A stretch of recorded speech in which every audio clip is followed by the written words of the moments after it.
ഹെയറിൽ നിങ്ങൾക്ക് smoothening relaxing ഒക്കെ ചെയ്യുമ്പോൾ ഹെയർ ഡാമേജ് ആവുന്നുണ്ടോ എന്ന് നിങ്ങൾക്ക് പേടിയുണ്ടോ? ആയി പോകുമെന്ന് നിങ്ങൾക്ക് പേടിയുണ്ടോ? എങ്കിൽ അത് പേടിക്കേണ്ട ആവശ്യമില്ല. ഞാൻ പറയുന്ന രീതിയിൽ ഞാൻ പറയുന്ന ഫോളോ അപ്പ് ഒക്കെ ചെയ്ത് കഴിഞ്ഞാൽ നല്ല രീതിയിൽ തന്നെ ഹെയർ കിടക്കാനുള്ള ചാൻസ് ഉണ്ട്. ചാൻസ് മാത്രമല്ല, ഹെയർ ഗ്രോത്തും അതേമാതിരി തന്നെ നല്ല തിക്നെസ്സും ഉണ്ടാവുന്നതായിരിക്കും.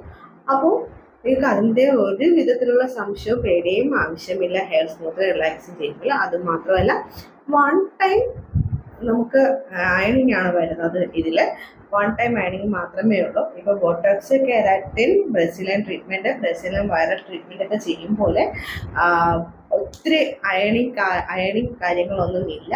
വൺ ടൈം മാത്രമേ അയണിങ് ഉണ്ടാകത്തുള്ളൂ. അപ്പോൾ നിങ്ങൾ അത് പേടിക്കേണ്ടത് തന്നെ ഒട്ടും ആവശ്യമില്ല.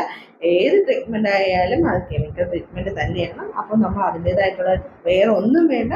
മന്ത്ലി ഹെയർ സ്പായും ഷാമ്പു കണ്ടീഷണർ മാത്രം ഉപയോഗിച്ചാൽ മതി. ലോറിയലിന് റിപ്പയറിംഗ് ഷാമ്പു കണ്ടീഷണർ മാത്രം ഉപയോഗിച്ചാൽ മതി. ഈ ഹെയർ കാണുന്നത് 2 പ്രാവശ്യം റിലാക്സിങ് ചെയ്തതിൻ്റെ വീഡിയോ ആണ് ഞാൻ ഇട്ടിരിക്കുന്നത്.